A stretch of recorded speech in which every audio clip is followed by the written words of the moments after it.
فبأي آلاء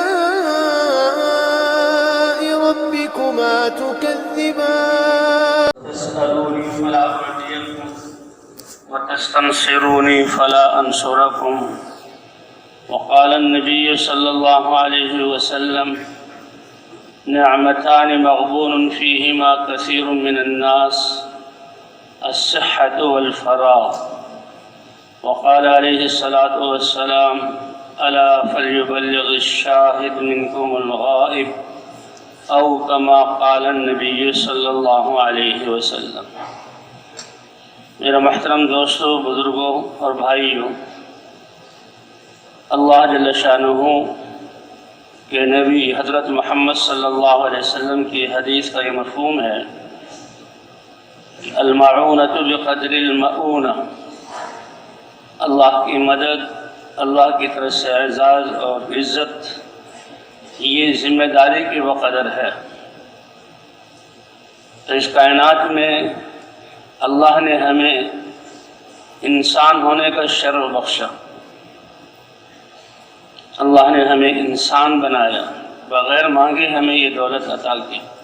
نظام میں تو کتنی قسم کی مخلوقات ہیں، جانداروں میں جانور بھی ہیں، لیکن ہمیں سب سے عزت والا، عظمت والا اللہ نے انسان بنایا۔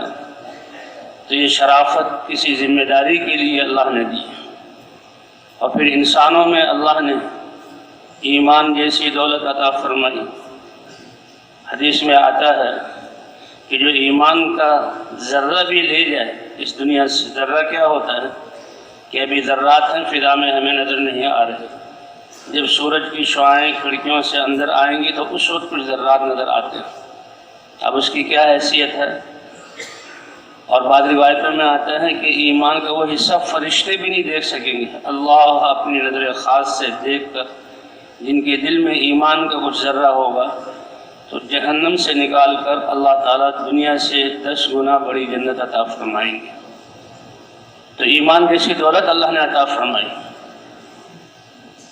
یہ نعمتیں، اتنی نعمتیں اگر تم گنو تو اس کو شمار نہ کر سکو۔ تو مخلوقات میں سے انسان بنایا، انسانوں میں سے ایمان والا بنایا، اور ایمان والوں میں پہلے انبیاء اور ان کی امتیں گزری ہیں، ان کے واقعات قرآن پاک میں ہیں۔ تو ہمیں حضرت محمد صلی اللہ علیہ وسلم کی امت میں ہونے کا شرف بخشا۔ یہ خود بخود نہیں ہوا، یہ اللہ کا نظام ہے، اللہ نے چنا اس امت کے لیے۔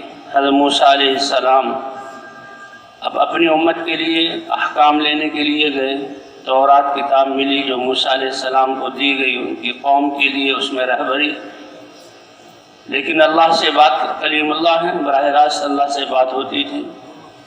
تو جو ہی کھولا تو دیکھا کہ صفات ہیں ایک امت کی، ایک جماعت کی، ایک ایک صفت کو حضرت موسیٰ علیہ السلام اللہ کے سامنے ذکر کر رہے ہیں۔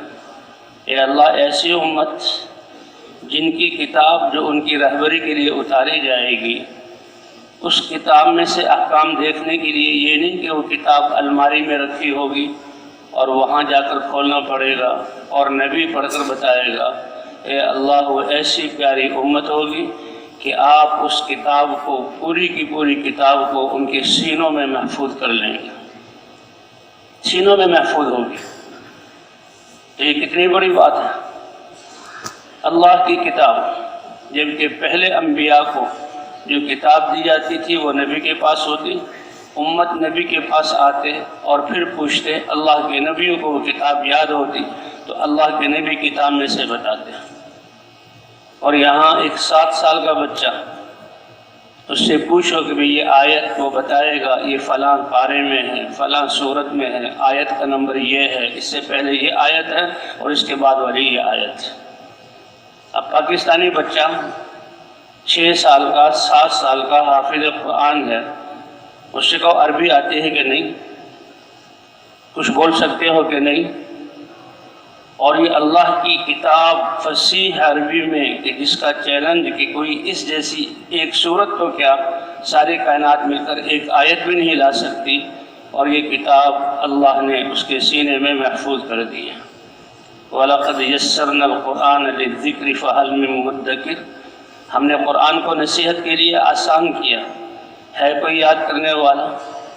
تو اتنی بڑی فضیلت موسیٰ علیہ السلام اور اللہ کے درمیان بات ہو رہی ہے، اس امت کی صفت کا تذکرہ ہو رہا ہے، اور اس فضیلت کی وجہ سے موسیٰ علیہ السلام جیسے اولو العزم رسول کہ جن کی محنت اور دعوت سے اللہ نے فرعون کی طاقت کو ختم کیا اور تمام رہتی دنیا تک انسانوں کے لیے قاعدہ بنایا کہ فرعونوں کی فرعونیت کو ختم کرنے کے لیے دعوت دو، اللہ کی طرف بلاؤ، پھر اللہ کفایت کریں گے۔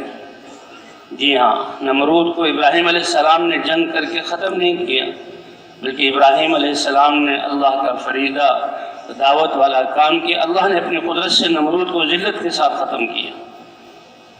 فرعون کو موسیٰ علیہ السلام نے نہیں ڈبویا، بلکہ موسیٰ علیہ السلام تو اس دعوت کی محنت کو لے کر آئے، پیغام پہنچایا، اس کو بھی دعوت دی اور سمجھایا کہ فرعون میں اللہ کا رسول ہوں، تم نے بہت نافرمانی کی بس، اور تم نے بڑا ظلم کیا، اب بس کرو، اور اگر ایمان لے آتے تو سب کچھ معاف ہو جائے گا، اللہ تمہیں اپنا مقرب بندہ بنا لیں گے۔ لیکن اس کو اپنی طاقت کا نشہ، کہتے ہیں چیز جو ہے نشہ دلانے والی چیزوں کا نشہ اتنا خطرناک نہیں ہے، جبکہ دنیا والوں کے ہاں جو نشے کا عادی بن جائے اس کی کوئی قیمت نہیں، تو اس سے زیادہ نشہ جو روحانی طور پر مال کی محبت، دنیا کی محبت، اپنے بڑا ہونے کا نشہ، طاقت کا نشہ، اور جانتے کچھ نہیں، دنیا کی چیزوں کا تھوڑا سا علم ہو گیا تو اس پر سمجھتے ہیں کہ ہم سے جیسا بڑا عالم کوئی نہیں، اس کو کہتے ہیں جہالت کا نشہ۔ تو نشے میں انسان کیا کچھ کرتا ہے، تو موسیٰ علیہ السلام سمجھا رہے ہیں، اور موسیٰ علیہ السلام نے کہا دیکھو ایمان لے آؤ تو بچت ہو جائے گی، لیکن نشے میں جب وہ نہ مانا اور اپنے ڈگر پر باقی رہا، فرمایا کہ اگر ایمان نہیں لاتے تو دیکھو میرا پیچھا نہ کرنا، وَإِن لَّمْ تُؤْمِنُوا لِي فَاعْتَزِلُونِ۔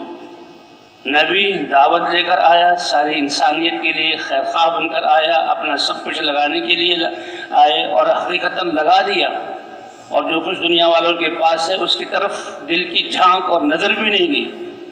انبیاء کی نظر تو اللہ کی قدرت پر، اللہ کے خزانوں پر اور اللہ کی رضا پر ہے۔ حضرات انبیاء اکرام کے افعال اللہ کو راضی کرنے کے لیے، ایک کسی کی خدمت کو انصار کرا کہ آپ راضی ہو جائیں، بس مجھے تو آپ کی محبت چاہیے، مجھے تو آپ کی رضا چاہیے، بھئی یہ لے لو، نہیں یہ میرا مقصود نہیں تھا، میں اس کے لیے نہیں۔ تو آدمی سوچتا ہے کہ بڑا مخلص ہے، کب سے یہ خدمت کر رہا ہے، دنیا کی چیزیں دیتا ہوں تو اس طرف جو ہے اس کی توجہ نہیں ہے، میری رضا چاہتا ہے تو وہ اس کو اپنا مقرب بنا لیتا ہے، اپنا مشیر بنا لیتا ہے، اپنا ہمنشین بنا لیتا ہے، اور پھر اس وقت آیا کرتا ہے۔ تو اسی طرح حضرات انبیاء کرام کا ہر فعل اللہ کی رضا کے لیے، اس لیے کہتے ہیں کہ اخلاص اعمال میں بہت ضروری ہے۔ اگر وہ دنیا کا کوئی بڑا انسان بھی جب دیکھ رہا ہے کہ دنیا فلاں آ رہا ہے، وہ بڑی میری تعریفیں کرتا ہے اور بڑی میری خدمت کرتا ہے، لیکن اس کی غرض تو اپنی حاجت کو پورا کرنا ہے، فلاں چیز کو لینا ہے، تو اس کی وہ حیثیت اور غرض نہیں ہوگی، وہ حیثیت اور وہ عزت نہیں ہوگی، وہ مانگنے والا ہی رہے گا، اس کی نظروں میں نیچا ہی رہے گا، اس کی غرض کو پورا کر دیا جائے گا۔ تو اس لیے اگر تم مجھ پر ایمان نہیں لیتے فاعتزلون، تو مجھ سے بچ کے رہنا۔ اللہ کا رسول، اللہ کا نبی، اللہ کے دین کی طرف بلانے والا، اس کی حیثیت اب عام حیثیت نہیں ہے، لیکن فرعون کی یہ بات سمجھ میں نہ آئی۔ اللہ قہار ہے، جبار ہیں، لیکن حلیم بھی ہے، ہر چیز کا وقت مقرر کیا ہوا ہے۔ 40 سال تک ڈھیل دی جب موسیٰ علیہ السلام نبی اور رسول بن کر آئے، اور 40 سال کی بنی اسرائیل نے دعوت کو قبول کیا، تو وہ ذلت کی پشتیوں سے عزت کی چوٹیوں تک پہنچے۔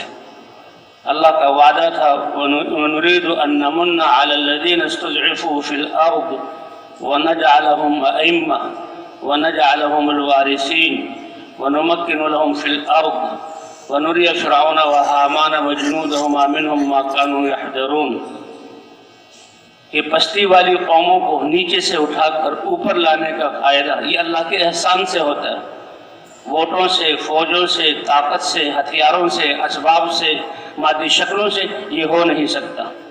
کیونکہ یہ چیزیں اللہ نے بنائی ہے اور خاصیت اللہ نے رکھی ہے، اور کوئی چیز اللہ کی قدرت سے باہر نہیں ہے۔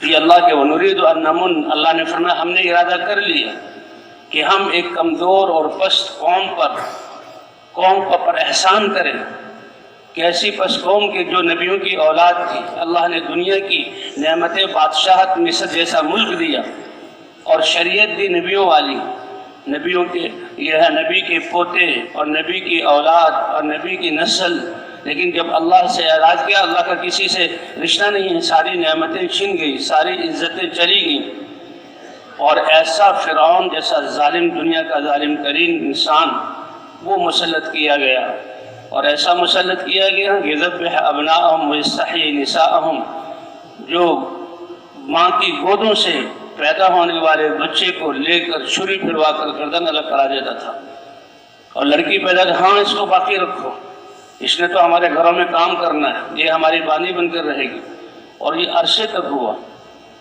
تو اتنی پستی پر جانے والے اللہ کی نافرمانی کی وجہ سے، یہ پستی میں ایسے نہیں چلے گئے۔ ان اللہ لا یغیر ما بقوم حتی یغیروا ما بانفسہم، اللہ نے جو دنیا کو اور اس کی نعمتوں کو انسانوں کے لیے بنایا، اللہ نعمتیں دیتے ہی رہتے، بغیر مانگے دیتے ہیں، لیکن وہ نعمتیں ان سے نہیں چھنتی جب تک کہ انسان اللہ کو کی نافرمانی اور سرکشی اور ظلم برپا کر کے اللہ کو ناراض نہ کرتے۔ نعمتیں چھنتی ہیں، مناصب چھنتے ہیں، دلوں کے چین چھنتے ہیں، محبتوں کے بجائے دشمنیاں آ جاتی ہیں۔ اس لیے اللہ کے رسول صلی اللہ علیہ وسلم کی دعا میں اشارہ ہے اس بات کی طرف، اللہ کے رسول دعا مانگ رہے ہیں تاکہ ہر امتی کے سامنے یہ بات ہو اور اس کو دیکھ کر اپنی زندگی کے اصول کو بنائیں۔ اللہم انی اعوذ بک من زوال نعمتک، اے اللہ صحت کی نعمت دی، حسن کی نعمت دی، منصب کی نعمت دی، اور چیزوں کی ریل پیل کی نعمت دی، اور اے اللہ خوشیاں دی، تو تیری نعمتیں ٹل جائے اے اللہ، اس سے میں پناہ چاہتا ہوں۔ امت کو بتایا گیا یہ دعا مانگو، یعنی ایسے اعمال اختیار کروں کہ جو اعمال ان نعمتوں کے زائل ہونے کا سبب بنے، اے اللہ اس کی پناہ چاہتا ہوں۔ تو اس سے تو پناہ مانگنے کا حکم ہے، نہ یہ کہ ان جو ہے نافرمانیوں میں مشغول ہونے کی طرف جانا، جسے آج زمانہ ہے۔ اے اللہ میں تیری نعمتوں کے زوال سے ٹلنے سے تیری پناہ چاہتا ہوں۔ اور اللہ فرماتے ہیں یہ دنیا اور اس کے خزانے اور نعمتیں اللہ کی نظر میں تو مچھر کے پروں میں سے ایک پر کے برابر بھی نہیں، یہ تمہاری زندگی کے لیے اسباب ہیں جو میں تمہیں بغیر مانگے دیتا ہوں۔ وَتَحَوُّلِ عَافِيَتِكَ، اللہ کی صفت مومن امن دینے والے ہیں، اور اللہ نے دنیا کو امن کے لیے بنایا، لیکن انسان ایسے اعمال کرتا ہے کہ عافیتیں ختم ہو جاتی ہیں، محبتیں ختم ہو جاتی ہیں، دلوں میں کشادگیاں ختم ہو کر تنگ ہو جاتے ہیں، دل ویران ہو جاتے ہیں، محبتوں کی جگہ نفرتیں آ جاتی ہیں، ایثار اور ہمدردی اور خدمت کی بجائے لڑائیاں ہوتی ہیں۔ کس بنا پر؟ جب انسان خواہشات پر چلتا ہے۔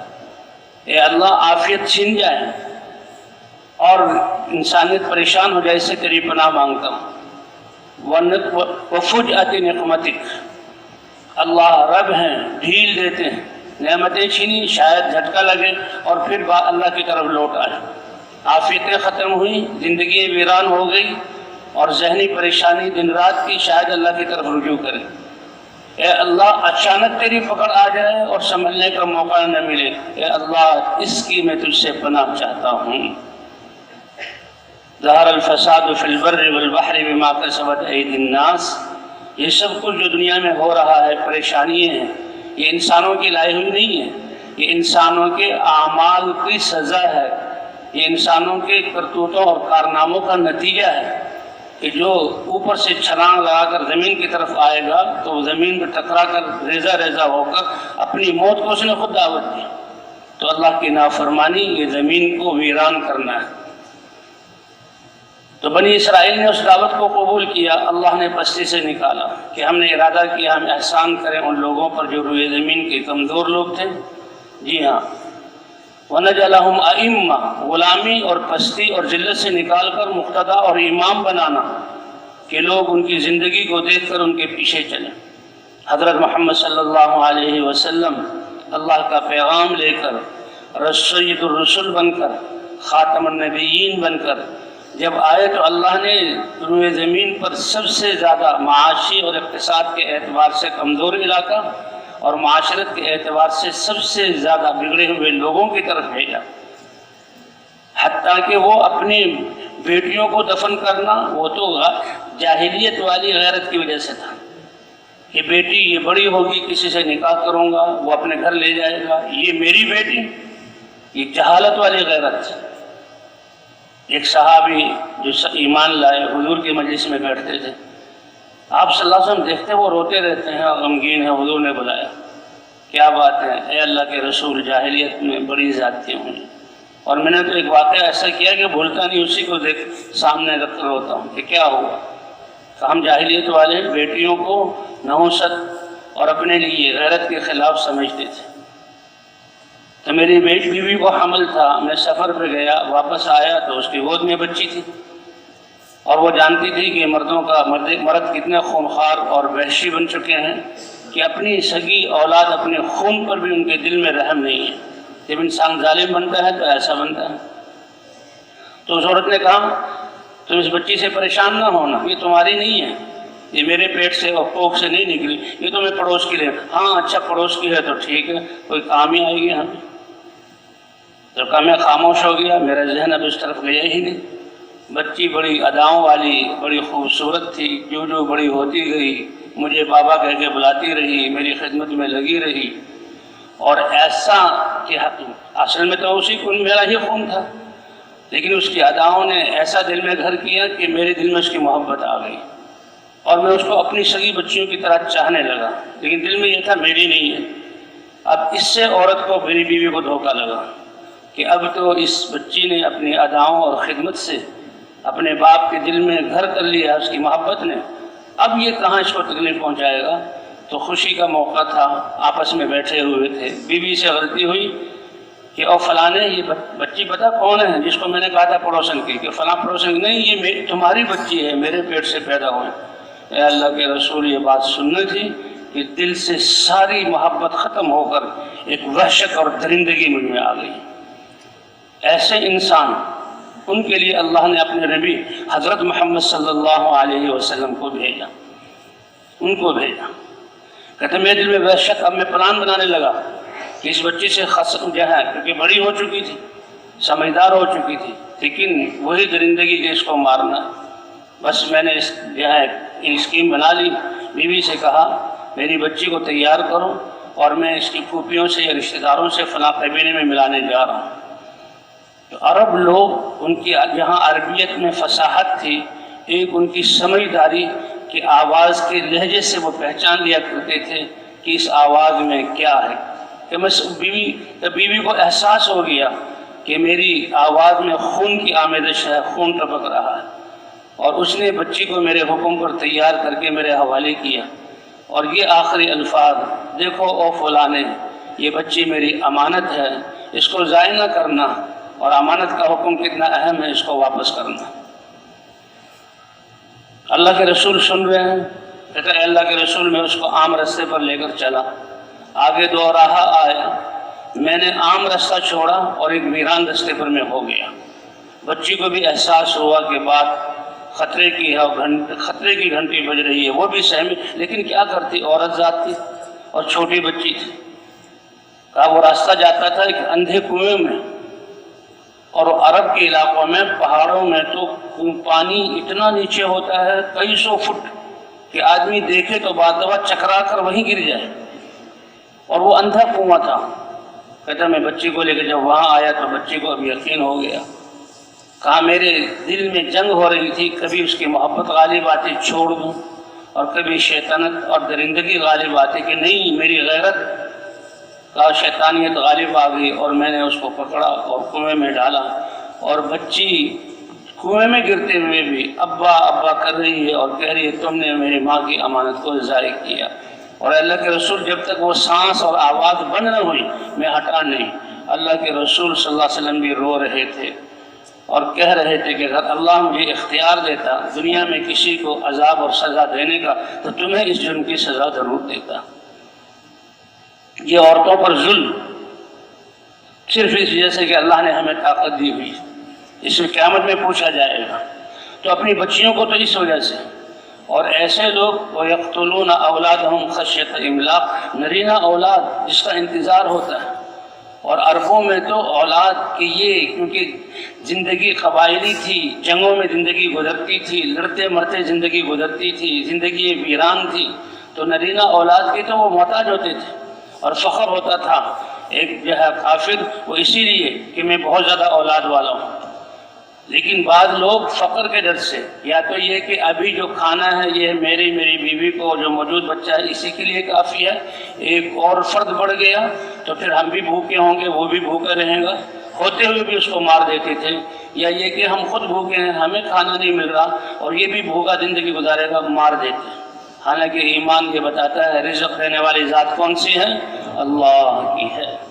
وما من دابۃ فی الارض الا علی اللہ رزقها. تو اللہ تعالیٰ نے ایسے انسانوں کی طرف حضرت محمد صلی اللہ علیہ وسلم کو رسول اور نبی بنا کر بھیجا اور آپ نے ایسے انسانوں پر محنت کی. تو بہرحال حضرت حضور صلی اللہ حضرت موسیٰ علیہ السلام بنی اسرائیل کی طرف آئے اور تو حضور صلی اللہ علیہ وسلم جب اللہ کا پیغام لے کر آئے تو ایسی انسانیت ایسے گرے ہوئے کہ اس وقت کی طاقتیں اس کو ممکن نہیں سمجھتی تھی کہ ان کی اصلاح ہو سکے. لیکن اللہ کے رسول نے پورے یقین سے کہا اے عرب لوگوں، اے قریش، اے مکے والوں، اے دنیا بھر کے انسانوں، میں اتنا طاقتور اور بڑا کلمہ لے کر آیا ہوں، اگر تم اس کلمے کو کہہ دو تدین لکم العرب، سارے عرب تمہارے سامنے سرنگوں ہو کر ایک مرتب اور مہذب زندگی والے بن جائیں گے. اب اتنا بڑا دعویٰ اور یقینی دعویٰ، کیونکہ اللہ نے اپنے نبی کو بھیجا ہی لوگوں کی ہدایت کی. ہدایت دینے والے، علم دینے والے اللہ ہیں. اللہ نے ہر چیز کو اس کا وجود دیا اور انسان کے علاوہ چاہے وہ پتھر ہوں، پہاڑ ہوں، پانی ہوں، درخت ہوں، اور چاہے وہ پرندے ہوں، جاندار یا جانور ہوں، اللہ فرماتے ہیں ہم نے ان کو وجود بھی دیا اور انہوں نے کیسے اپنی زندگی کو گزارنا ہے پوری ہدایت ان کو عطا کر دی. اور ہر مخلوق انسان اور جنات کے علاوہ کیا ذکر کرنا ہے، کیا تسبیح ہے، وہ اس کو جانتے ہیں، اور ان کی نماز کیا ہے وہ اس کو جانتے ہیں. اور یہ کائنات میں کوئی چیز اللہ کی نافرمانی کر نہیں سکتی. سبح للہ ما فی السماوات و ما فی الارض، آسمان، زمین، پہاڑ، پتھر اور جو کچھ زمین اور آسمان کے اندر، بیچ میں، اوپر اور نیچے ہے، سب اللہ کی تسبیح بیان کر رہے ہیں. یسبح للہ ما فی السماوات و ما فی الارض، سب اللہ کی تسبیح بیان کر رہے ہیں، کبھی غافل نہیں ہوتے. لیکن انسان اللہ نے اس کو ایسا پیدا کیا کہ کچھ جانتا ہی نہیں. تو انسان کے لیے اللہ نے آسمانوں سے علم اتارا اور اس علم کو پہچانے کے لیے اللہ نے حضرات انبیاء کرام کو بھیجا، اور نبیوں کی محنت سے انسان اور دنیا میں انقلاب آیا. تو اللہ تعالیٰ ایسے قوم جو نبیوں کی اولاد ہے، ملک مصر ملا. ایک انسانی تاریخ میں ایک عجیب واقعہ کہ ایک ہستی یوسف علیہ السلام جن کو غلام کی صورت میں لایا گیا، بازار میں بیچا گیا، اور بادشاہ کے جو عزیز مصر تھا اس کے گھر میں خادم بن کے رہے اور تہمت لگ کر جیل میں چلے گئے، اور جیل سے نکال کر اللہ نے پورے ملک مصر کی جو دنیا کی سرزمین میں سب سے زیادہ زرعی اور اناج والا ملک تھا اس کی بادشاہت بھیجی. یہ ان کے حسن اخلاق، حسن تدبیر اور ان کے اللہ کی طرف بلانا. جی ہاں، اپنے عمل سے بھی دعوت دے رہے ہیں، قول سے بھی دعوت دے رہے ہیں، اخلاق سے بھی دعوت دے رہے ہیں. جیل میں جو نئے قیدی آتے ہیں اور وہ ان سے بات چیت کرتے ہیں کہ دیکھو بتاؤ تم خود سوچو کہ ایک اللہ کی عبادت اور ایک اللہ کو ماننا یہ زیادہ بہتر ہے، یہ مختلف طاقتوں کے سامنے جھک کر ان کو اپنا رب بنا لینا یہ زیادہ بہتر ہے. عقل سے سوچو. دعوت دیتے تھے. اس کی وجہ سے ملک مصر یوسف علیہ السلام کو ملا، اور یوسف علیہ السلام نے پھر اپنے بھائیوں کو بلوایا، ماں باپ کو بلوایا. وہ جو بچپن میں خواب دیکھا تھا، اے میرے باپ انی رأیت 11 کوكبا، کہ میں نے 11 ستاروں کو دیکھا، وہ میرے سامنے جھکے ہوئے ہیں، سجدے میں ہیں، سجدہ تعظیم کر رہے ہیں. تو والد اللہ کے رسول تھے، یعقوب علیہ فوراً سمجھ گئے کہ یہ بچہ بڑے نصیبوں والا ہے اور اللہ ان کے اس کے بھائیوں کو اس کے زیر نظر کریں گے۔ لیکن انسان میں جو حسد اور بغض اور اپنی بڑائی کا جذبہ ہے کہ کہیں وہ ابھی اگر ان کو پتہ لگ گیا تو وہ اچھا ہمیں یہ سب سے چھوٹا بھائی اور ہم بڑے ہوتے ہوئے ہم اس کے سامنے جھکیں گے، کہیں وہ حسد میں آ کر اس کے خلاف تدبیر نہ کریں۔ اے بیٹے اپنے بھائیوں کو یہ خواب نہ بتانا۔ بہرحال پھر جو جانتے ہیں کہ اللہ کی تدبیر سے ہوا اور بھائی کو بھائیوں کو بلا لیا اور بھائیوں کو اس وقت احساس ہوا اپنی غلطی کا کہ ہم نے کس عظیم ہستی کے ساتھ اور ہم نے کیسا برا سلوک کیا اور کیسے اپنے باپ کو ستایا۔ انہوں نے معافی مانگی اور وہ سجدہ تعظیم انہوں نے کیا تو اللہ نے وہ خواب پورا کر دکھایا۔ اور اب ملک مصر یوسف علیہ السلام کا اور ان کے بھائی یہ وزارتیں اور مناصب ان کے پاس، آگے ان کی نسلوں کو ملک مصر اللہ نے دیا اور کیسے عجیب ایک انوکھے طریقے سے اپنی قدرت سے دیا۔ لیکن اللہ کا کسی سے رشتہ نہیں ہے۔ جب وہی لوگ اس چیزوں میں انتظامات میں اتنے لگے کہ اللہ کو بھول گئے تو پھر اللہ کی طرف سے نعمتیں چھننا شروع ہوئی اور فرعون جیسا آدمی ان پر مسلط ہوگا۔ اور اسے بچانے کے لیے اللہ فرما رہے ہیں اب ان سے چھینا ہوا ملک ان کو واپس دینا اور ان کو پھر مقتدا بنانا، گئی ہوئی عزت دوبارہ دینا اور دشمن کو ان کے سامنے ہلاک کر کے ان کے دل کو ٹھنڈا کرنا۔ کتنے سالوں سے ظلم کی چکی میں پس رہے تھے، کتنے سالوں سے مشقت والا کام لیا جا رہا تھا، کتنی ماؤں کے گودیں اجاڑی گئیں اور بچوں کو ذبح کیا گیا، ایسے لوٹے پیٹے، لیکن موسیٰ علیہ السلام کی بات کو مان لیا اور موسیٰ علیہ السلام اے موسیٰ سب سے پہلے ان کو توکل سکھاؤ، ایمان سکھاؤ کہ جتنا ایمان ہوگا کہ ایمان والے تو بھروسہ اللہ پر کریں گے، نہ ان کو اپنی زندگی اور جسمانی طاقت اور صحت پر بھروسہ اور نہ ان کے پاس جو اسباب ہیں ان پر بھروسہ اور نہ آس پاس جو دنیا کی طاقتیں ملک اور فوجیں ہیں ان پر بھروسہ۔ ایمان والے تو کس پر بھروسہ کرتے ہیں؟ اللہ پر۔ وَمَن يَتَوَكَّلْ عَلَى اللَّهِ فَهُوَ حَسْبُهُ، جو اللہ پر بھروسہ کر لے چاہے دنیا کی کوئی چیز اس کے پاس نہ ہو، یہ ساری کائنات کی طاقتیں اس کے زیر نگر ہوں، جو اللہ پر بھروسہ کر لے اللہ اس کی کفایت کرتا ہے، اللہ اس کی کفایت کرتا ہے۔ تو یہ عزت والی زندگی، یہ انبیاء کی دعوت، یہ عزت والی دعوت ہے، یہ انبیاء کی دعوت، یہ کامیابی والی دعوت ہے۔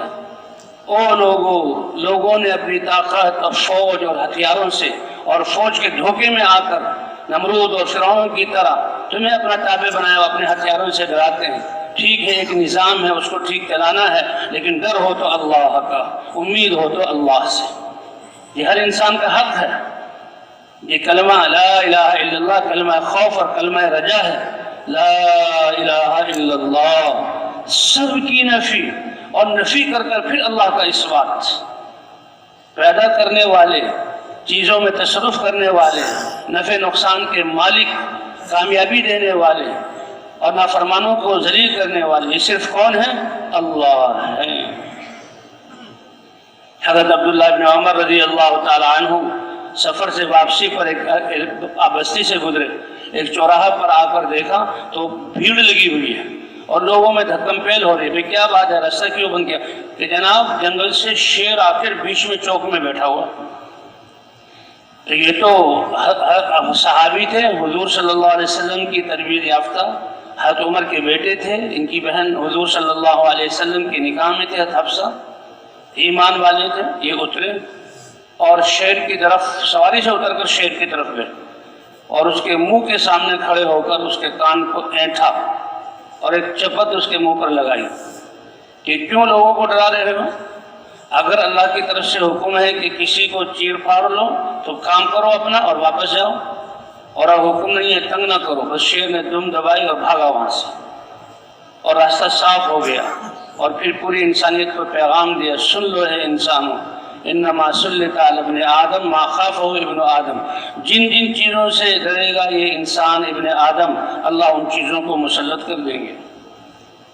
کہ یہ دل تو اس لیے دیا ہوا تھا کہ اس دل میں اللہ کی عظمت اتنی ہوتی کہ ڈر ہوتا اللہ کا، تم چیزوں کا خوف لے آئے۔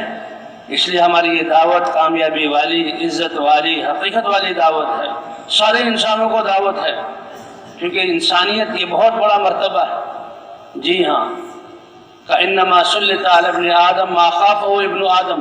ابن آدم جس چیز سے ڈرے گا اللہ اس کو مسلط کر دیں گے، کیونکہ اس کیوں نہیں اس نے اپنا یقین بنایا. جی ہاں، اور اگر یہ صرف اللہ سے ڈرے تو مجال نہیں کسی چیز کی کہ اس کے اوپر مسلط ہو جائے. یہ اللہ کی غیرت کے خلاف ہے. اس لیے کہتے ہیں چیزوں کا، حکومتوں کا، طاقتوں کا تاثر نکالیں اپنی دعوت کے ذریعے. یہ کوئی معمولی بات نہیں ہے، اس کے لیے تو ہمیں دن رات لگنا ہوگا. یہ ہماری ایک حاجت ہے، اور یہی ایمان کا نور ہوگا. یہی نور ہمیں دنیا میں اللہ کے احکام میں کامیابی اور عزت بتلائے گا، اور یہی نور قبروں سے نکلتے ہوئے ہمارے چہرے پر آ کر یہ ہمیں روشنی راستہ دکھلائے گا، اور میدان محشر میں پیش ہوں گے. نورہم یسعی بین ایدیہم و بایمانہم. ایمان والے جو اٹھیں گے، دل میں جو نور بنایا تھا اللہ کے یقین، اللہ کی معرفت کا، وہ ان کے چہروں پہ آئے گا، اور وہ روشنی ہوگی، اس کی روشنی سورج سے بھی زیادہ.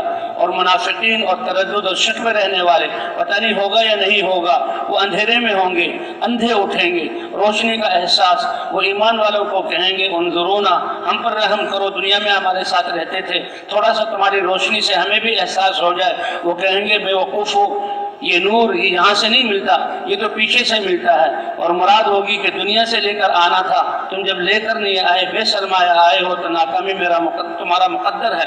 تو وہ اس وقت بھی نہیں سمجھیں گے، پیچھے کی طرف مڑ کے دیکھیں گے تو اللہ ان کے درمیان حائل کر دیں گے، اور ایمان والا برق رفتاری کے ساتھ اپنے مقام پر پہنچ جائے گا. انظرونا نقتبس من نورکم قیل ارجعوا وراءکم فالتمسوا نورا.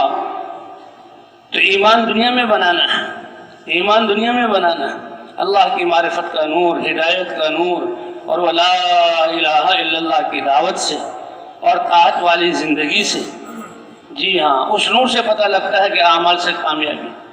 فرمایا ہے کہ جی ہاں، کہ جس سے ڈرو گے وہ چیز تم پر مسلط. اس لیے ہماری دعوت تو سارے انسانوں کی ہمدردی خواہی والی ہے کہ اللہ سے ڈر، اور رہی دنیا کی چیزیں، یہ ملک لے لو، یہ چیزیں لے لو، جو کچھ ہمارے پاس ہے لے لو، کیونکہ ہمارے پاس ایمان اور اللہ کا تعلق یہ ہمیں کافی ہے. لیکن تم ایمان والے بن جاؤ اور اللہ کی طاعت والے بن جاؤ، اللہ کو راضی کر لو تاکہ تم دنیا اور آخرت میں کامیاب ہو جاؤ.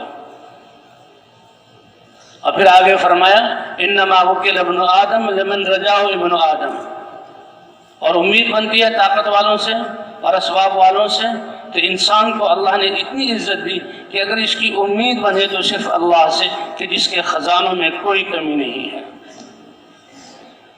آدم علیہ السلام سے لے کر قیامت تک آنے والے انسانوں کو اللہ ایک میدان میں جمع کر دے اور سب کو کہا جائے کہ مانگو اللہ سے، اور ہر انسان اپنے خیالات اور اپنے علم اور تصورات کی آخری سطح پر جا کر اللہ سے مانگے، عام چیزیں نہیں. تو اللہ ساروں کی آواز کو سننے والے ہیں، اور ایسے علم والے ہیں، ساروں کی بولیوں کو سمجھنے والے ہیں. اور یہ ارب انسان کا شور یہ اللہ سے کسی آواز کو مخفی نہیں رکھے گا.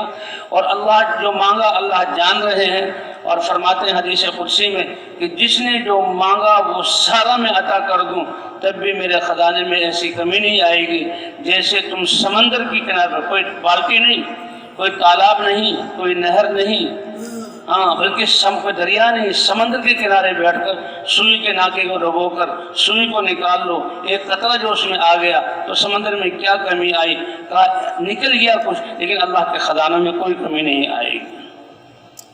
اس سے امید باندھنا یہ ایک سفر ہے، یہ ایک محنت ہے، یہ اپنی ایک تربیت ہے. ہم نے دوسروں کی کمیوں کو نہیں دیکھنا، ہم نے اپنے آپ کو دیکھنا.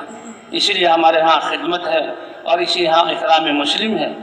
یہ خدمت کہ بہت سب کچھ کرتے ہوئے نہیں، خدمت ایسے آدمی کی کرنا جس کے پاس نہ کوئی عہدہ ہے، اور جس کی نہ کوئی شکل و صورت ہے، اور نہ جس کے پاس کوئی کپڑے ہیں، بیچارہ کمزور سا ہے، اس کی خدمت کرنا.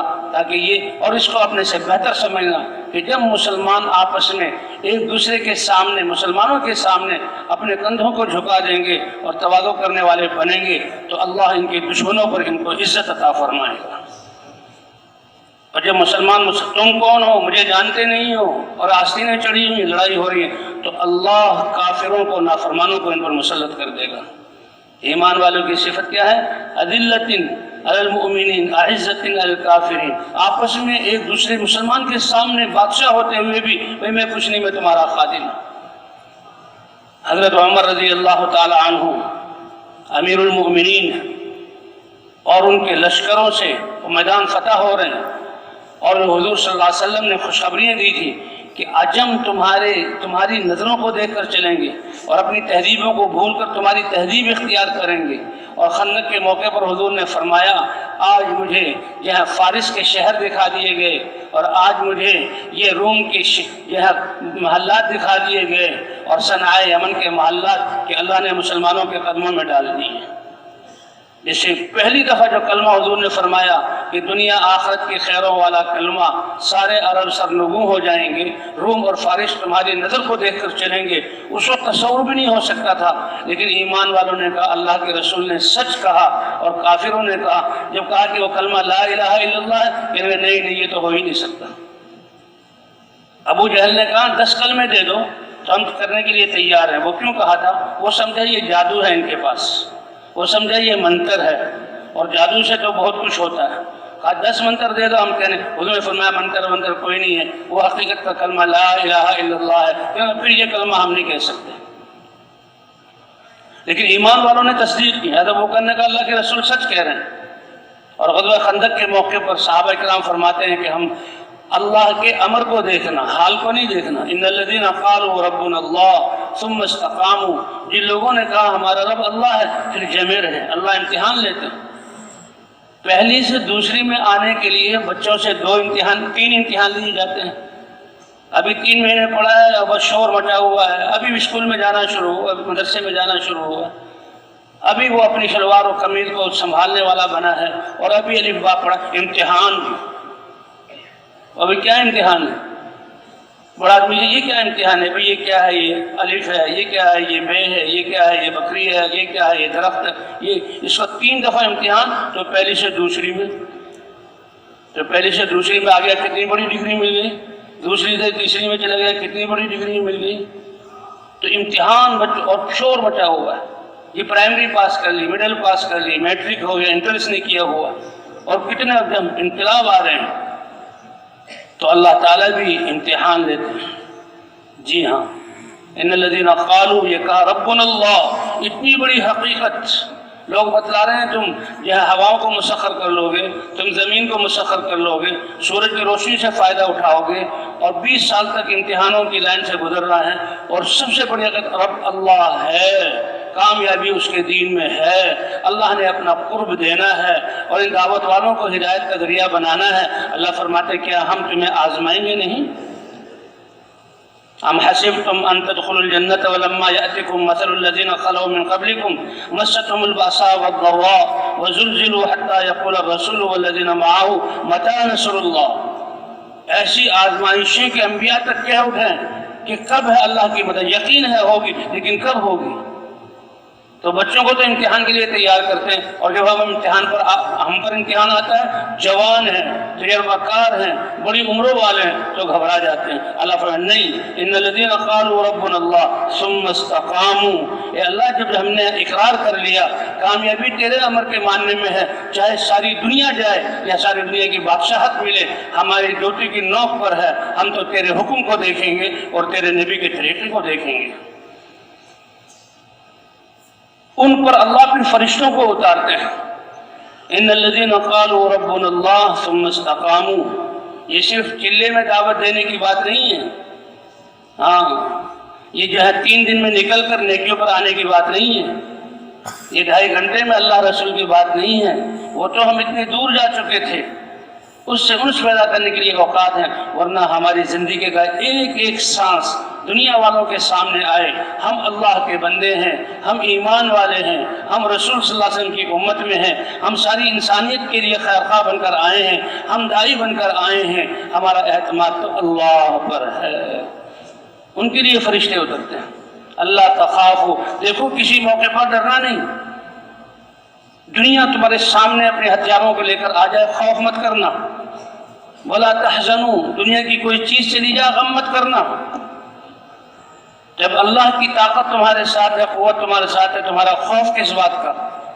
اور جب اللہ کے خزانے بھرے ہوئے تمہاری دعاؤں پر اللہ تمہیں دیں گے اور جنت دیں گے، تمہیں غم کس بات کا؟ اللہ تخافوا ولا تحزنوا۔ اللہ فرماتے ہیں ہم ہیں تمہارے کارساز، ہم ہیں تمہارے کام بنانے والے، دنیا میں بھی اور آخرت میں بھی، فی الحیات دنیا و فی الآخرہ۔ یا فرشتے کہیں گے ہم تمہارے ساتھ ہیں، گھبرانے کی کیا بات ہے؟ غزوہ بدر میں فرشتے اتر رہے ہیں، غزوہ خندق میں، کہتے غزوہ بدر میں تو کیونکہ ایک انتقام کے والوں سے، اگرچہ حالت بہت خوف والی تھی، 313 صحابی ہیں اور نہتے ہیں، وہ تو ایک قافلے کا ابو سفیان جس کو ہتھیار لے کر آ رہا تھا، 40 آدمی تھے، ان کو لینا تھا، اور اس کے بجائے اللہ کی طرف سے نظام یہ بنا کہ ابو سفیان تو بچ گیا اور مکے اس نے اطلاع بھیج دی، اور وہاں سے ایک مسلح 1000 کا لشکر پورا مسلح ہو کر ہتھیار لے کر آ گیا۔ اس موقع پر کیونکہ ابو جہل آیا ہے جس نے جہاں، اور کفار مکہ آئے، ایک جذبہ تھا انتقام کا، بچے بھی اپنے آپ کو دکھا، یا رسول اللہ ہمیں ساتھ لے جائیں۔ حضرت عبد الرحمن بن عوف رضی اللہ تعالیٰ عنہ فرماتے ہیں کہ میں تو بڑا تھا، مدینہ جب بدر میں پہنچا اور یہ منظر ظاہری اعتبار سے تو یہ بہت خوف دلانے والا، تو میرے دل میں بھی کچھ احساس تھا، اللہ پر توکل کر کے میدان میں تو اترے، اللہ کے رسول ساتھ ہیں، اور یہ پہلی جنگ ہے، کیونکہ یہ وہی لوگ ہیں جو مکے میں پٹائیاں کرتے تھے، حضرت بلال کو باندھ کر کوڑے مارتے تھے، حضرت خباب کو آگ پر ڈالتے تھے، زنیرہ کی پٹائی ہوتی تھی، حضرت ابو بکر کو مارا گیا، اور حضرت ابو ذر رضی اللہ تعالیٰ عنہ کو کی پٹائی کی گئی، اور مسلمان کس حالات میں تھے تو ان کا، اور جب مسلمانوں میں قوت آئی، حضرت نے یا رسول اللہ ہمیں اجازت دیجیے، اب ہم ان کے مارنے کا اور ان کی تکلیفوں کا جواب دے سکتے ہیں۔ اللہ نے حکم دے دیا کہ خبردار کفوا ایدیکم عنہم، تم اپنے ہاتھ ان پر نہ اٹھاؤ، اللہ نے حکم دیا،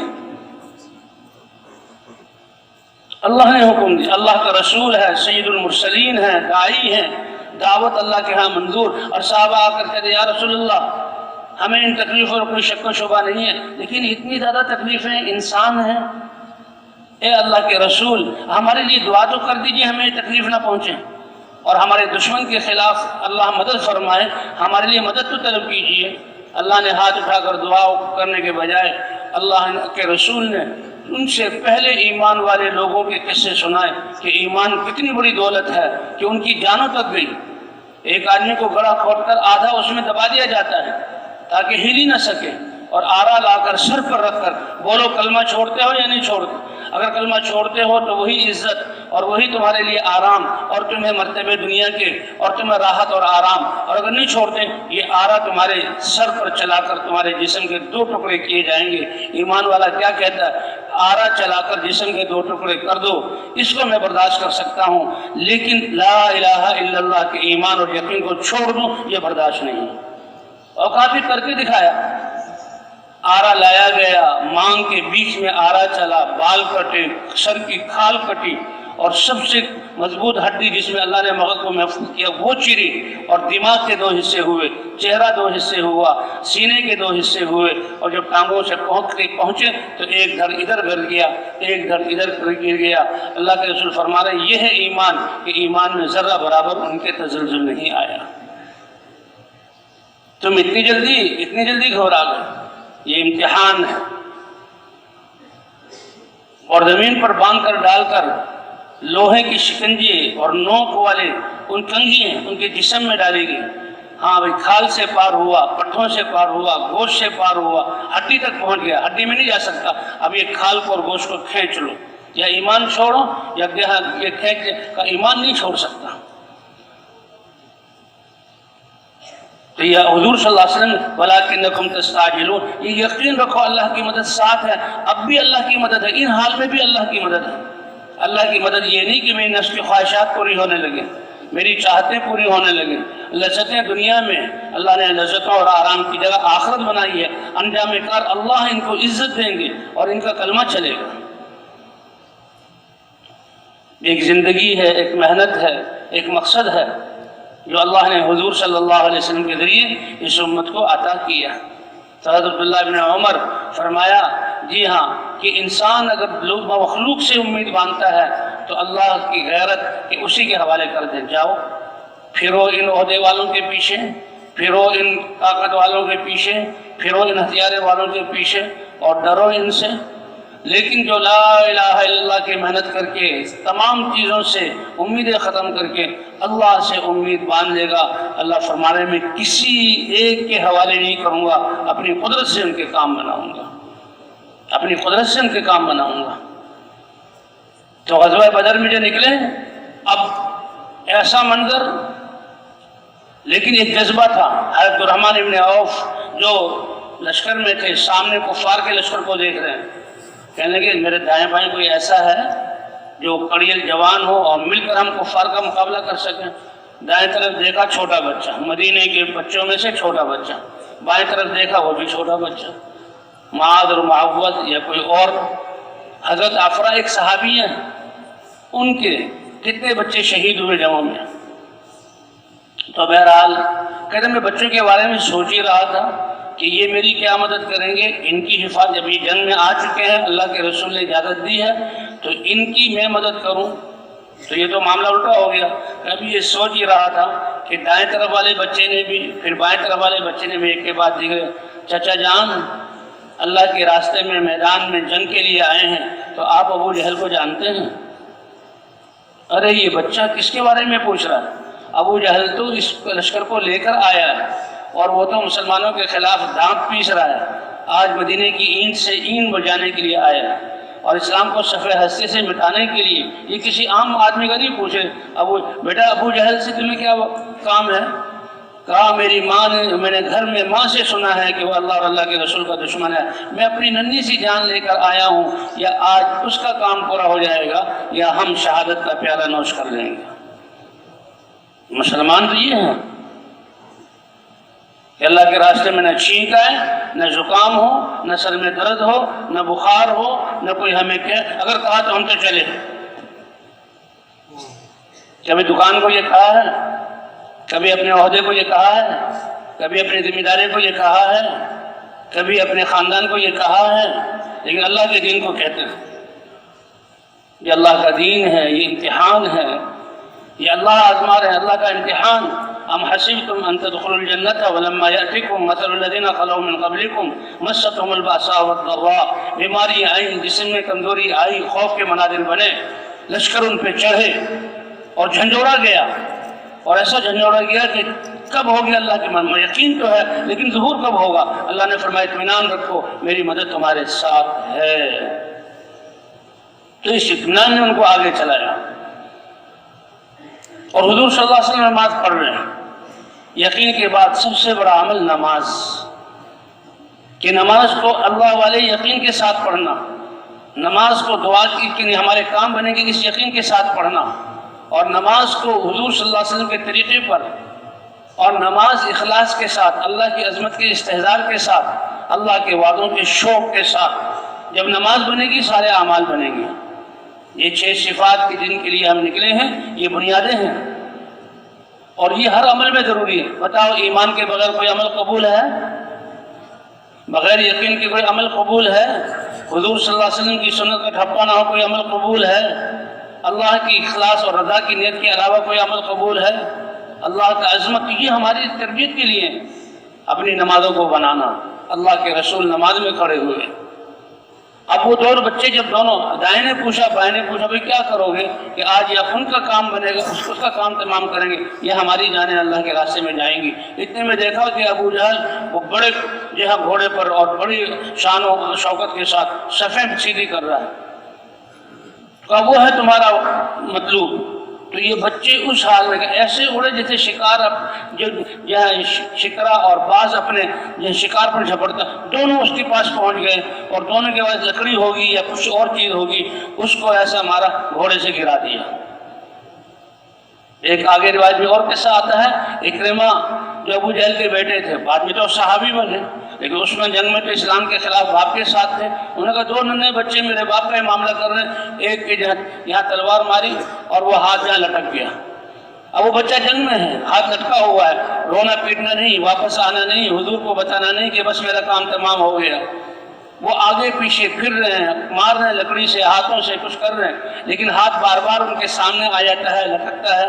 تو اس بچے کا یہ جذبہ، وہ ہاتھ جو دشمن کی طرف بڑھنے میں، اللہ کے راستے میں میرے لیے رکاوٹ بن رہا ہے، وہ میرے جسم کا حصہ نہیں رہ سکتا، پاؤں کے نیچے دبایا اور ہاتھ کو پھینک دیا۔ اس جذبے تک، اس یہاں یقین تک آنا کہ دنیا کی بادشاہت، میری یہ تجارت، میری یہ زراعت اللہ کے کام میں، اللہ کے امر میں رکاوٹ نہیں بن سکتی۔ رب تو وہ ہے، الہ اس کو مانا ہے، رزاق وہ ہے، یہ دکان اور کارخانے میرے رزق دینے والے نہیں ہیں، اس میں بھی اللہ کے اوامر ہیں، ان اللہ کے اوامر کو پورا کر کے میں اللہ کے اوامر کو پورا کرنے کی عزت چاہتا ہوں۔ یہ دکان سے عزت نہیں ملے گی۔ کہا وہ بادشاہ جو اپنی بادشاہت میں عدل کرے، تو اس کی بادشاہت کی وجہ سے نہیں بلکہ عدل اور رعایا کی خدمت کی وجہ سے اللہ اپنے عرش کے نیچے اس بادشاہ کو بھی جگہ عطا فرمائیں گے۔ ملک عادل، وہ بادشاہ جو عدل قائم کرے، یہ ہر عہدے والے، ہر ذمہ دار کے لیے ہے۔ حضرت عمر رضی اللہ تعالیٰ عنہ امیر المومنین کا قصہ چل رہا تھا کہ ان کی فوجیں کہاں کہاں جا رہی ہیں اور کیسے لوگ جو ہیں ان سے ڈرے، لیکن خود کیسے خدمت کرنے والے ہیں۔ اسلم ان کا غلام، اور وہ قصے بیان کرتا ہے کہ سارا مدینہ سویا ہوا، حضرت عمر کوئی دن میں یہ نہیں کہ نیند پوری کی تھی، دن میں بھی امت کی خدمت میں لگے ہوئے، اور راتوں کو پھر گلیوں میں گشت کرتے تھے۔ کوئی بھوکا تو نہیں سویا، کوئی حاجت والا تو نہیں ہے جس کی حاجت ہو، کہیں مدینے میں کچھ یا اللہ کی نافرمانی تو نہیں ہو رہی۔ ایک گھر سے گزرے اور گھر سے گزرتے ہوئے گھر سے آواز آ رہی ہے ماں اور بیٹی کی کہ دودھ تھوڑا سا ہے اور اس کو بیچ کر گزارا کرتے ہیں، اور تھوڑا سا دودھ جو ہے اس سے جو پیسے آتے ہیں اس سے گزارا نہیں ہوتا۔ تو ماں کہہ رہی بیٹی تھوڑا سا دودھ اس میں پانی ملا لو، کچھ پیسے زیادہ ہو جائیں گے اور گزارا ہو جائے گا۔ یہ جو آواز سنی اور پیسوں کا تو ٹھہر گئے، بھائی میری رعایا میں کون سے لوگ ہیں۔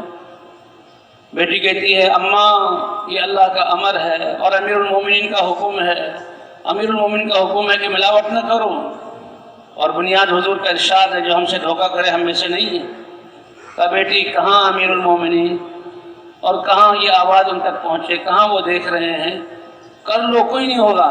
بیٹی کہتی ہے اماں اگر امیر المومنین نہیں دیکھ رہے تو اللہ تو دیکھ رہے ہیں۔ حضرت عمر کو یہ بچی، اس کا یہ ایمان کہ اس کو پھر اپنے بچے کے عقد میں لے لیا۔ تو یہ رات کا وقت، اسلام فرماتے ہیں حضرت عمر رضی اللہ عنہ مدینے میں پھر کنارے پر جب پھرے تو دور سے ایک آگ جلتی ہوئی نظر آئی۔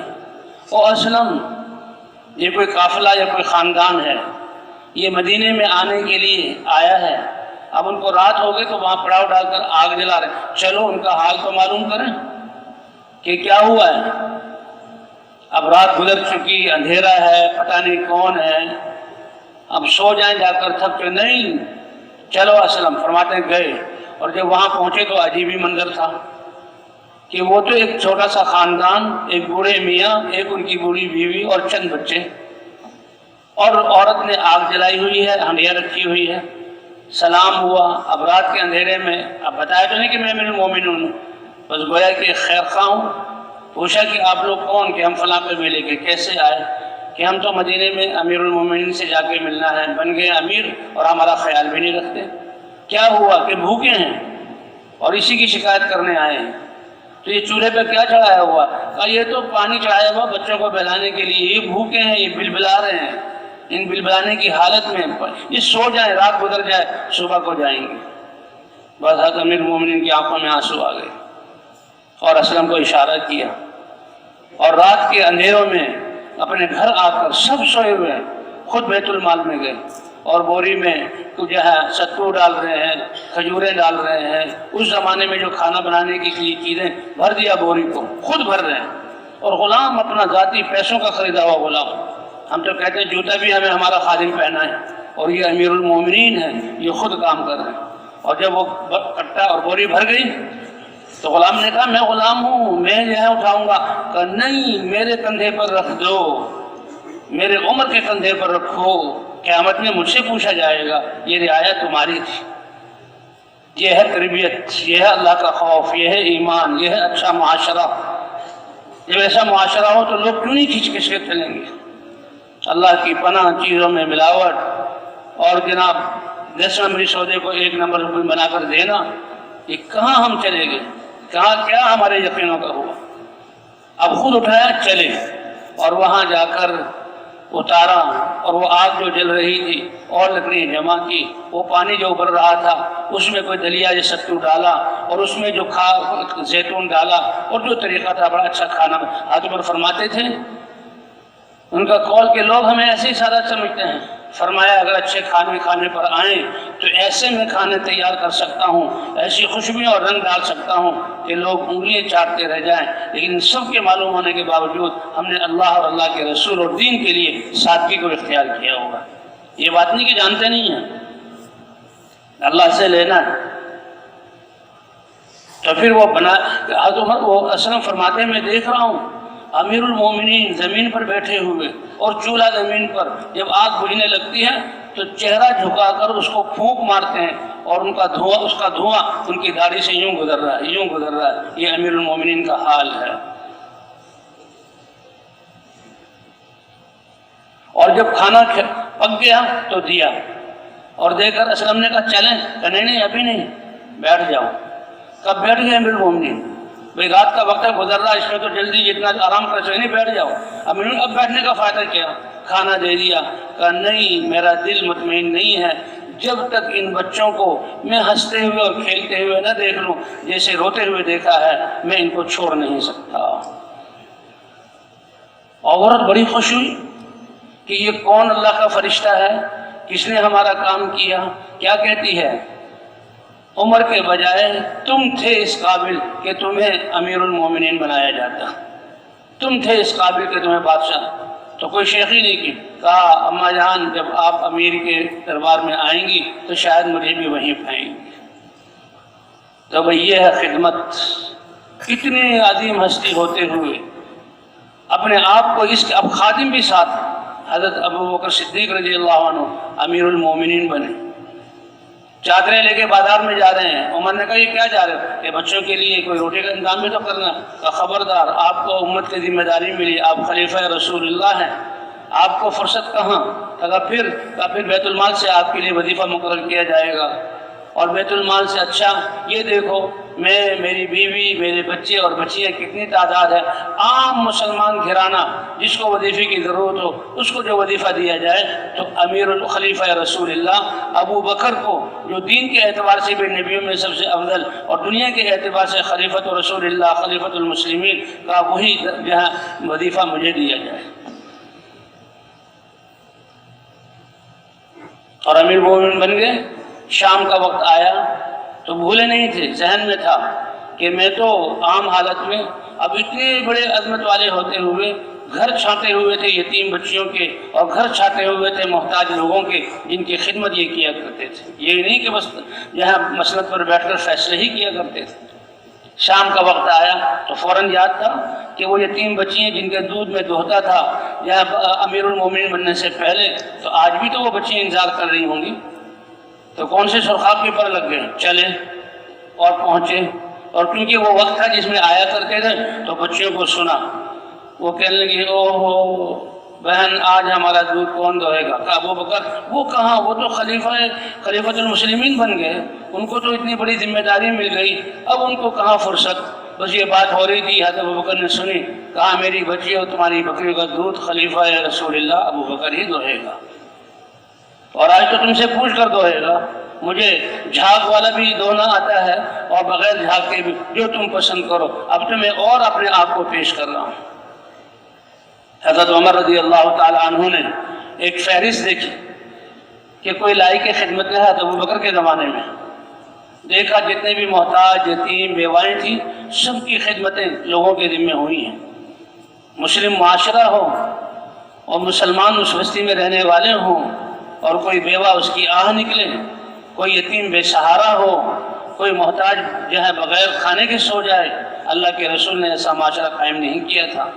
آج اسی کو چھوڑ کر آج بیوائیں بے بس ہیں، یتیم بے سہارا ہیں، اور آج راتوں کو بھوکے لوگ سو رہے ہیں کیونکہ ہم نے اس زندگی اور معاشرت کو چھوڑ دیا، اور اس زندگی کے نکلنے کی وجہ ہم نے اس زندگی کو لانے والی محنت چھوڑ دی۔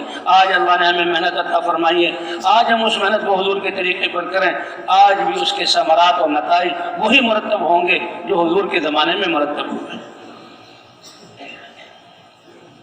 حضرت عمر دیکھ رہے ہیں وہ بیوہ، وہ محتاج، وہ یتیم، فلاں۔ حضرت ابوبکر نے اپنے خاندانوں کے لیے یہ فلاں فلاں کی خدمت کرے گا، فلاں فلاں کی خدمت کرے گا، لیکن مدینے میں ایک بڑھیا اپاہج اندھی بھی رہتی تھی، اب اس کا نام لکھا ہوا ہے، آگے خانہ خالی ہے۔ حضرت عمر خوش ہوئے کہ واہ، اس کا ابوبکر بھول گئے ہیں اور اس کی خدمت کرنے والا کوئی متعین نہیں کیا، تو عمر کس کام کا؟ عمر اس بیوی عورت کی خدمت کرے گا۔ عام طور پر جو خدمت کے لیے جایا جاتا ہے، فجر کی نماز کے بعد جب اس عورت کے گھر گئے، ابھی نیند سے اٹھی ہوگی، ابھی وضو کیا ہوگا، ابھی فجر کی نماز پڑھی ہوگی، ابھی یہ کھانے پینے کی طرف یا گھر کی صفائی کی طرف آئے گی، تو دیکھا کہ ساری چیزیں گھر میں جھاڑو بھی دلی ہوئی اور برتن بھی دھلے ہوئے اور ساری چیزیں اپنی جگہ پر، اور وہ عورت وہ بھی جیسے کہ تیاری کی ہوئی ہے۔ اماں جان یہ کون کر گیا؟ کہ کوئی آتا ہے اللہ کا بندہ اور میری خدمت کر کے چلا جاتا ہے۔ کہا تو کوئی اپنی مرضی سے کرتا ہوگا، ابوبکر نے تو کسی کو متعین نہیں کیا، یہ عمر کے لیے سعادت ہے، میں اگلے دن اس سے پہلے آؤں گا۔ اگلے دن رات کے اندھیرے میں آئے، نماز کے وقت سے پہلے آئے، تو بھی جناب وہ کام ہو چکا تھا۔ تیسرے دن دو روایتیں ہیں، اس سے بھی پہلے آئے، اور ایک روایت میں ہے کہ رات کا جب اپنا گشت وغیرہ پورا کر چکے، اس گھر کے سامنے کھڑے ہو گئے کہ دیکھوں وہ کون ہے جو اس عورت کی خدمت کرتا ہے۔ راستے میں چھپ کر بیٹھ گئے اور انتظار کرنے لگے۔ یا وقت سے پہلے آئے تو دیکھا کہ ایک ہستی چلی آ رہی ہے اور جوتے بھی اس نے بغل میں رکھے ہوئے ہیں کہ جوتوں کی آواز سے بھی کوئی متنبہ نہ ہو جائے، اور چپکے سے وہ گیا، اور ایک روایت میں نکلنے لگے تھے تو دیکھا وہ ابوبکر تھے۔ اے ابوبکر، تم ہی ہو جو عمر سے اس کام میں بڑھ سکتے ہو۔ اللہ نے یہ خدمت کے کتنے مواقع دیے ہیں، اور بھئی یہ تربیت حضور صلی اللہ علیہ وسلم کی محنت اور ایمان اور نمازوں کی بنیاد پر ہوتی ہے کہ نماز اللہ نے اتنا بڑا عمل دیا کہ نماز ایسا عمل ہے سب کچھ چھوڑ کر اللہ کے امر میں لگنا، یہ اللہ کے سامنے رکوع سجدے میں جانا، قیام کرنا، کہ یہ کوئی تبدیلی نہیں لائے گا، اور اس کو اٹھک بیٹھک کہہ دینا، اوپر نیچے ہو جانا کہہ دینا، تمہاری ایکسرسائزوں سے تم کہتے ہو صحتیں ملتی، یہ اللہ کا امر ہے، اور ایسا امر ہے کہ چیزوں کو بھی چھوڑو اور چیزوں کا خیال بھی چھوڑو، اور اللہ کے سامنے باوضو ہو کر آؤ، اللہ کے گھر میں آؤ۔ بیوتی فی الارض المساجد، اے میرے بندو مجھ سے ملنا چاہتے ہو تو کوئی دور نہیں ہوں، ویسے بھی شارق سے قریب ہوں، جب بھی پکارو گے تمہاری پکار کو سنوں گا، پورا کروں گا۔ گھر میں ملاقات کرنا چاہتا ہو تو مسجد میں آ جاؤ، اور مسجد میں آنے کے لیے زرق برق کپڑے پہننے اور خوشبوئیں لگانے کی ضرورت نہیں۔ کہاں میں نے نعمتیں دی ہیں، کوئی تم میں سے سیدھے سادے لباس والا غبار آلود بھی ہو، وضو کر لو، یہ وضو تمہیں پاک کرے گا۔ اللہ کے امر میں وہ تو گرد و غبار تو یہ خوشبو ہے، جی ہاں، پراگندہ بال ہونا یہ اللہ کے قرب کی نشانی ہے۔ اللہ کے دین کے راستے ہی اور ہیں۔ باوضو ہو جاؤ، تم باوضو ہوئے کیا کمال کیا کہ تمہارے آنکھوں سے، تمہاری زبان سے، تمہارے کانوں سے، دماغ سے، ہاتھ پاؤں سے جو اللہ کی نافرمانی ہوئی، یہ جو تم پانی لے کر ہاتھ دھو رہے ہو، اس سے تمہارے گناہوں کے اثرات ختم ہو رہے ہیں۔ آخری قطرہ ہاتھ کے گناہوں کو لے کر گر رہا ہے، سب جراثیم ختم، سب گناہوں کے دھبے ختم۔ کیا ایمان کا نور اللہ نے عطا فرمایا، اور یہ کیوں نہ نور ہو اللہ کا امر۔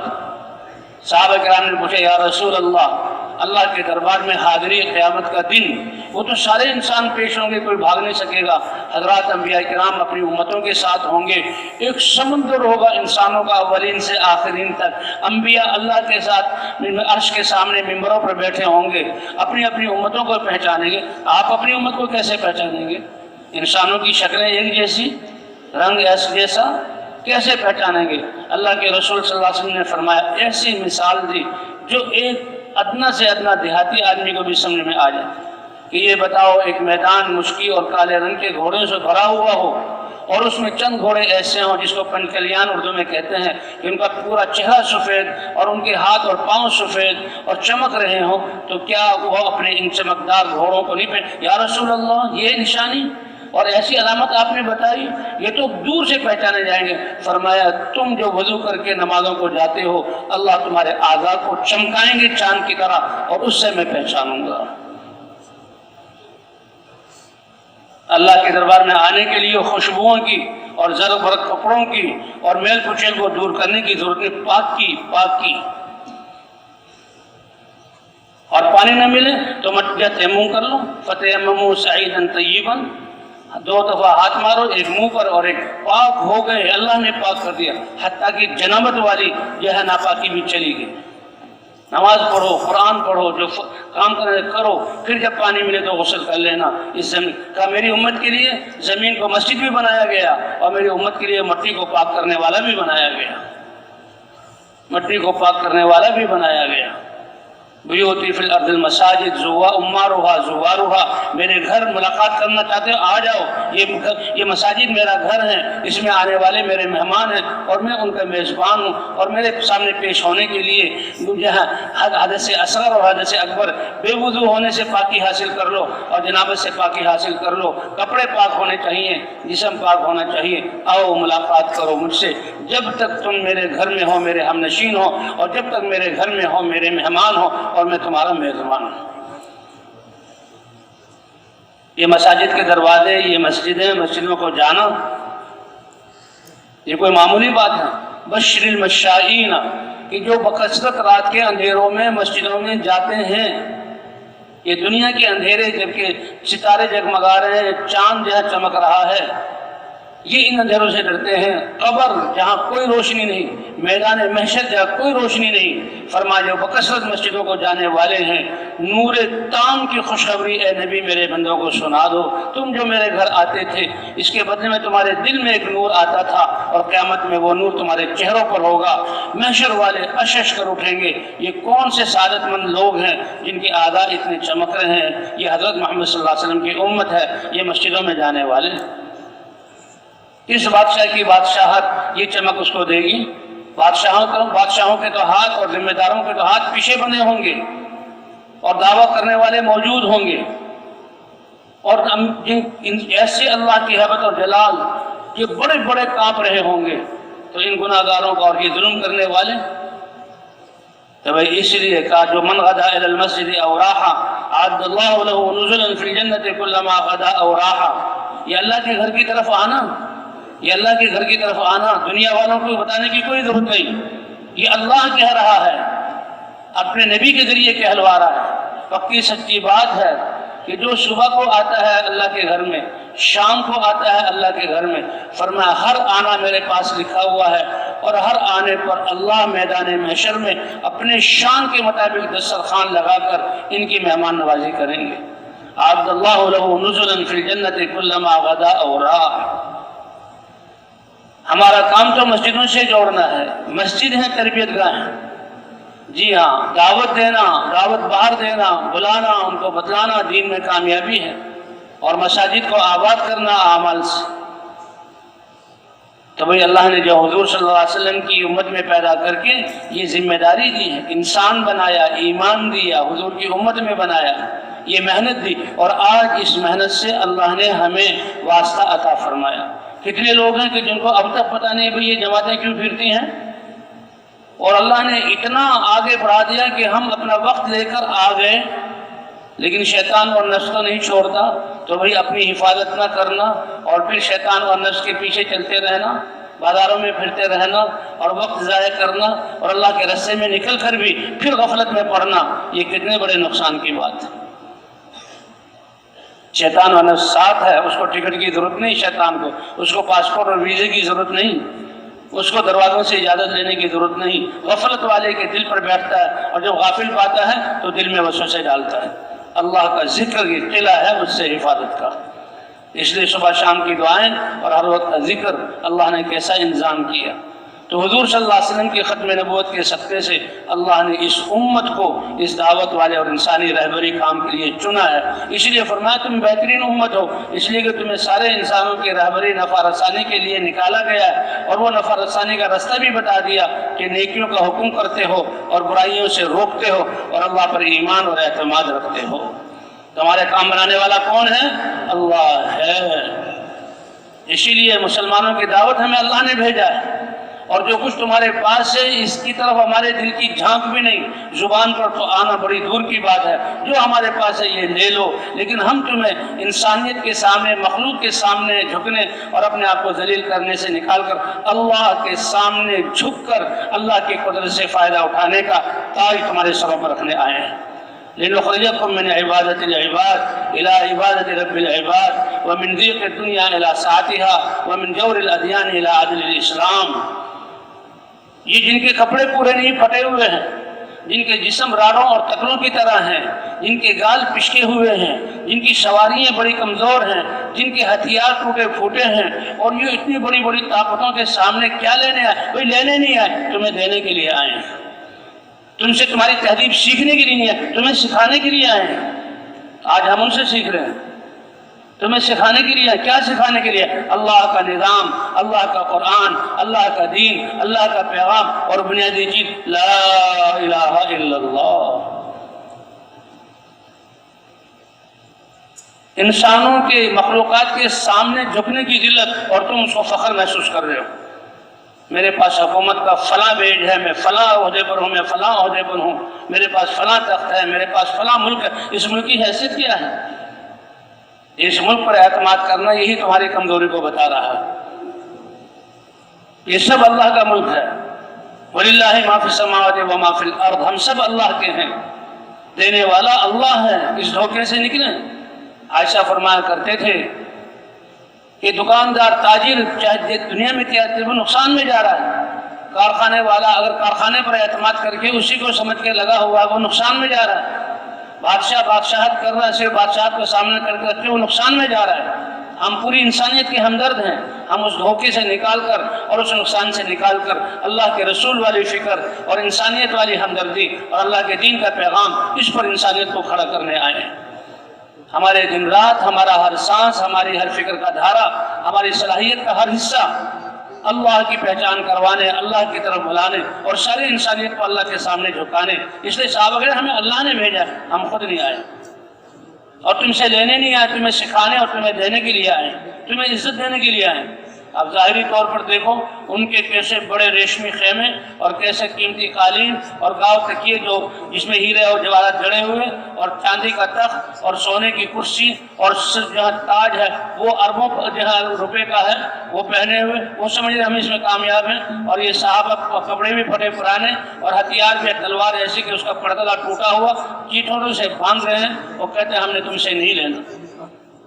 لنخرجکم من عبادت العباد الى عبادت رب العباد. ایک عزت کا تاج تمہارے سر پر رکھنے کے لیے. ومن ضیق الدنیا الى سعتها. محلات تمہارے پاس ہیں، باغات کے نقشے تمہارے پاس ہیں، روڈ تمہارے بنے ہوئے ہیں، ہتھیار تمہارے میں. ہم یقین اور قسم کھا کر کہہ سکتے ہیں تمہارے دل ویران ہیں. تمہیں خوشی کا نام اور عزت کا نام کا شائبہ بھی تمہارے پاس نہیں. تمہیں دھوکہ لگا ہوا ہے. وہی بادشاہ جو آج تخت پر ہے، ساری عوام اور سارے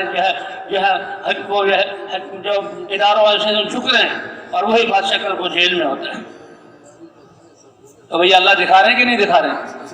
وَمِن ضِيقِ الدُّنْيَا إِلَىٰ سَعْتِهَا.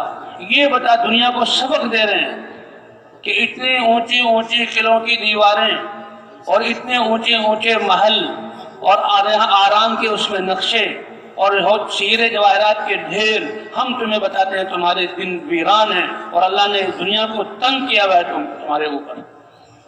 تمہارے اوپر تنگ کیا ہوا ہے، اس میں کوئی شک نہیں.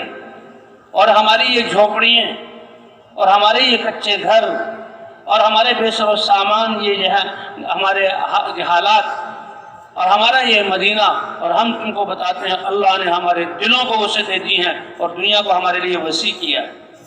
ہمارے ساتھ اللہ ہے، ہم اللہ کے حکم پر چلنے والے ہیں، ہم اللہ کے دین کی آواز کو لے کر آئے ہیں. ہم پوری انسانیت کے ہمدرد ہیں. المعونۃ بقدر المعونہ. جتنی بڑی ذمہ داری کا احساس اور نیت کر کے ہم چلیں گے اللہ کی مدد اسی کے بقدر ہوگی. اور یہ کھلی نشانی ہے.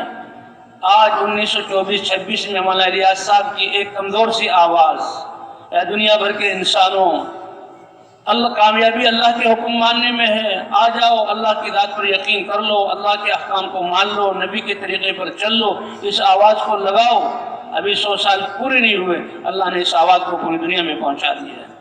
بھائی پہنچایا کہ نہیں پہنچایا؟ کوئی عہدے تقسیم نہیں ہوئے. امت مسلمہ کو کیسے اللہ نے جوڑ دیا؟ کون سی کوئی ایسی صورت ہے کہ اس زمانے میں پوری دنیا کے مسلمانوں کو جوڑا جا سکتا تھا؟ اور کیسے جوڑ دیا؟ کیا ہم نے پیسے اس کے لیے خرچ کیے؟ میں تو اپنے 3 دن کے لیے اپنا خرچہ لے کر نکلا ہوں. میں تو صرف اپنے کھانے کے پیسے، کرائے کے پیسے لینے کے لیے نکلا ہوں. چلے کے لیے نکلا ہوں تو میں نے کوئی چندہ جمع کرایا؟ میں تو میرا چلہ پورا ہو جائے پھر پیدل تشکیل کرو اور روکھی سوکھی کھاؤ، ایک وقت کھاؤ ایک وقت نہ کھاؤ. 4 مہینے کے لیے پیدل چلا ہوں، سال کے لیے پیدل چلے ہیں جماعتیں، اور بیرون ملکوں میں گئی ہیں، اور اللہ نے امت مسلمہ کو کیسے جوڑ دیا. تو یہ نقشہ ہمارے سامنے ہے کہ نہیں ہے؟ کیسے اللہ دکھا رہے ہیں. وَمِن ضِيقِ الدُّنْيَا إِلَىٰ سَعَتِهَا، دنیا کی تنگی سے دنیا کو وسیع کر دیں گے. اسباب کے ساتھ اس کا تعلق نہیں ہے، اسباب اور چیز ہیں، اور اللہ کی طرف سے سینوں کی وسعتیں اور چیز ہیں. وَمِن جَوْرِ الْأَدْيَانِ إِلَىٰ عَدْلِ الْإِسْلَامِ، سمجھدار سے سمجھدار اور دنیاوی تجربے والے، بڑے سب سے بڑے تجربے والے، ان کے جو بنائے ہوئے قانون ہیں وہ ان کے مفاد کی خاطر ہیں. لا مالا، ہر بڑا اپنے مفاد کے لیے اور چھوٹے کو قربان کرے گا اور اس کو پیسے گا. اس میں انصاف اور برابری ہو ہی نہیں سکتی، چاہے وہ 1000 برابری کا دعویٰ کرے. جو قانون بنانا وہ بتائیں گے لوگوں کو ہمارا برابری والا قانون، وہ ہو ہی نہیں سکتا. ان کے مفاد اپنے سامنے ہیں اور ان کے پاس جو کچھ ہے وہ بہت کم ہے. اس کو خرچ کرنا یہ کنجوسی انسان کی طبیعت میں، وہ ڈرتے ہیں. لیکن ایک اللہ ہے جس کے خزانے بھرے ہوئے اور جو مسلسل بغیر مانگے دے رہا ہے، اور قیامت تک دے گا، اور ایمان والوں کو اللہ جنت کی نعمتوں سے نوازیں گے. انسانوں کے بنائے ہوئے قانون میں ظلم، برابری ہو ہی نہیں سکتی. الی عدل الاسلام، اسلام جو اللہ نے قانون بنایا ہے وہ ہے عدل والا، وہ ہے برابری والا. بلکہ اللہ تو ارحم الراحمین ہے. فرمایا کہ تمہارے گناہ، اگر یہ چھوٹے دودھ پیتے بچے اور میری یہ چیونٹی اور کمزور مخلوق اور بہت زیادہ اور یہ نمازوں کو قائم کرنے والے اگر یہ نہ ہوتے تو تمہاری نافرمانی تو ایسی تھی کہ دھرے زمین کو تم سے صاف کر دیتا. لیکن ان کی وجہ سے میں ساری دنیا کو، اگرچہ وہ نافرمان ہے، سب کو میں رزق دے رہا ہوں. اور جب تک دین کا کوئی ایک حصہ بھی باقی رہے گا سارے نظام چلتے رہیں گے. لوگ سمجھ رہے ہیں ہماری سائنسی ترقی اور ان حالات کے چل رہے ہیں، حالانکہ چل رہے ہیں وہ ایک گوڑا جو اللہ اللہ اللہ کی ذات پر ایمان لا کر اس کی اس لفظ کے کہنے کی وجہ سے اللہ نے سارے کائنات کو باقی رکھا ہوا ہے. تمہارا اختیار جو ظاہری طور پر یہ تو گلیوں کوچوں اور زمین پر چلتا ہے، اور اس کے اللہ کہنے سے آسمان رکے ہوئے ہیں، اس کے اللہ کہنے سے فرشتوں کا نظام رکا ہوا ہے، اس کے اللہ کہنے سے پہاڑ جمے ہوئے ہیں. جس دن اس کی روح نکلی اللہ کا فرمائیں گے اے اسرافیل اب سور پھونک دو. اب میرا نام بھی ایک لینے والا نہیں رہا. اب مجھے دنیا کی کوئی، یہ ملک نہیں، یہ بازار اور محلات نہیں، یہ پہاڑ بھی ریزے بن جائیں گے، سمندروں میں آگ لگ جائے گی، زمین ٹوٹ جائے گی، یہ ستارے ٹکرا کر ختم ہو جائیں گے، سورج کی بساط کو لپیٹ دیا جائے گا، آسمان بھی ٹوٹ کر ٹکڑے ٹکڑے ہو جائیں گے، فرشتے کی روحیں بھی نکل کر یہاں ختم ہو جائیں گی، اور پہلے صرف 4 فرشتے رہیں گے. اللہ فرمائیں گے کون؟ کہ اے اللہ آپ کی ذات باقی ہے، یہ 4 فرشتے اے ملک الموت ان کی روح کو بھی نکال لیں. کون باقی رہ گیا؟ اے اللہ آپ کی ذات اور میں ملک الموت کا میں قادر ہوں، تیری روح تجھے بھی مارتا ہوں، تو بھی ختم ہو جا. کائنات صفحہ ہستی سے مٹ جائے گی، اور اللہ فرمائیں گے اب بولو کون ہے دعویٰ کرنے والا کہ بادشاہت میری ہے. حضور صلی اللہ علیہ وسلم کیف انعم، میں دنیا کی مزوں کی زندگی کی ترتیب بناؤں، نعمتوں کو جمع کروں، نعمتیں مل جائیں اللہ کا شکر ادا کریں. نعمتیں ہیں لیکن مقصد یہ ہو. اور جبکہ میرے سامنے ہے سور والے فرشتے نے سور منہ میں لیا ہوا، کان اللہ کی طرف لگائے، کب حکم ہو اور سور پھونکو، اس کے آواز کی طاقت اتنی کہ کائنات کی ریزہ ریزہ ہو کر ختم ہو جائے گی، اور پھر انسانوں کو دوبارہ اٹھایا جائے گا.